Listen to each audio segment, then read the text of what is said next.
Here's a goal. Yeah, gridless. Yep. I want to take my energy footprint gridless. away from the house and actually like generate my own Have the little energy thing. for my own things. Yeah. Boom. That should be pretty easy to achieve. You haven't got much stuff, so for me it's a bit different. But Well, like I've only created if things a for my motor travel. is Like I've got my little battery, my battery with my inverter, all in one thing that allows me to, if the power goes out, to charge How shit and keep things going. How much? I wonder what the calculation would be on your fridge. I think for what I've got, like the single battery, it's like- I'd only get a couple of hours on my current fridge. Yeah, no, what you'd have to have is but I've got a generator, enough panel so, that if I was off for a few days, enough panel that it didn't use, that it didn't need battery during the day, and plus an additional panel that charged to charge enough, battery. Yeah, which would be enough so for a night. overnightage. I'd say actually 2 days worth. Yeah, not just overnight. But we You wanna have discussed a that battery that's too. 2 days worth. Back in the day with the building of the special everything needs a dwelling for father on the islands. Special using the wind generation because of the check a constant wind there. So having your own little couple of 800 watt fucking little props up on the top of the house, just catching continuous wind. That's what you want. Yeah. You take advantage of what the your surrounding is. So if you're in a hilly bit and it rains quite often, then you take advantage of the continuous movement of water through your stream with little pumps doing the 12 volt.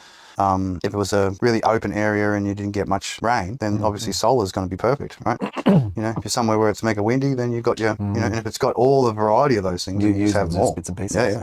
That suits. Use what you need to suit the position that you're in, It's and all you need to work that out, like even before you move into the house. Well, it's going to have Is sun. you go into like weather data, right? And you do historical weather data. And you'd say, well, what's this place done in the last 50 years? Like where are the general wind directions, how many sunny days? You use all those trends to then give you the, what your optimal valued You could have a alternative permaculture energy approach would be for immediately. that position. That's actually interesting, isn't it? Like with the whole permaculture principle of sitting and observing. But you could just use existing data sets to do the sitting and observing for you. To So give you the raw data, so you already go, know. this place receives X amount of I don't even need to. water here annually, and it has done so for the last, consistently for the X amount of years, with a couple of dry spells. Yeah. I discovered was that based on the way that we use water, there was no reasonable way, even in Moreton Bay, to collect enough water via the rain, like on a property. Correct. Maybe, There wasn't enough downpour to, maybe if you covered half the property or something, I don't know. You'd have to sort of, the amount of tanks and fucking, roof collectors, or, some sort of Which says awning or something, roof it's like- collector,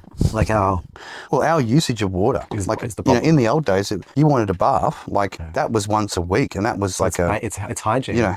normally you during the week you'd bath out a freaking hand basin thing with water and hot water in it. You wipe your bits off, and then once a week you'd have the big bath. Now that you can have a shower every day and waste how many megalitres of water a year. Yeah, I mean, I do a very. I would definitely have considered wasteful with my water today. I shaved my face, my head with a razor, different razors, and other bits of my body Cleaned up. I just did I have not done such in a while, so I kind of maxed out. So I sort of was being efficient, I guess, not efficient, but not wasteful. Yes. But I don't know. Maybe there's there are technologies around cleaning our bodies and things that uses water more efficiently. Yeah. Like, let's say we would go right, showers every, the way that water works is just absurd. We're gonna have you can have a shower every day, but it's recycled water, whatever. There's some we need to change things. However we change it. There needs to be more of the water you're using in your shower is used with natural product, and it goes into your garden. Well, most places don't even have gardens, man. No, but I'm saying, agree. or into recycle services for water if you need backup toilet flushing water or whatever. So there's a big thing about how you can't get people to change, and they will resist it. Oh no, we don't want to have a thing, and we're going to start suing the council or whatever.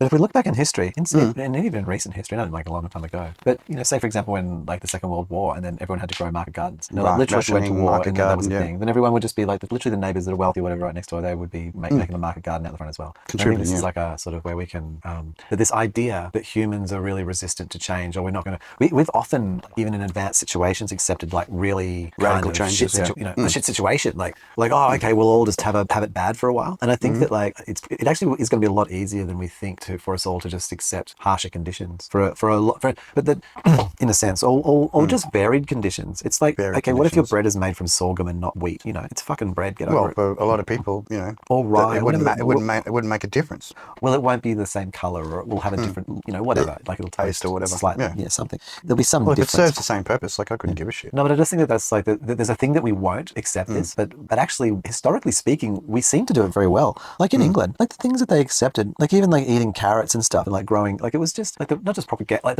we, you know, we will go from all through like all through Europe, like you went from like just buying food in the shops to people like, you know, Selling from little market stalls and, you know. oh, but in going Second together. World War, no, like Yeah. well, it's not like everyone suddenly died in 7 days because there was no food. No, it was over a period of time. That's it. People It became scarcer, yeah. but people managed. People like figure things out. Well, Like, hey, you know, when you're really hungry, you know, Junior looks pretty fucking tasty, doesn't he? Junior might, but I mean, I don't know that was a lot of Yeah, it. Like a lot of it's just like, I mean, you know, that's well, if you have to go the down to worst rice or- scenario, imagine. People you will know. eat grass and bark, and I don't know Strip that we the want trees. to eat grass Yeah. and bark, but like, No, not necessary. I prefer the green Sullivan green rather than the Sullivan blue or yellow.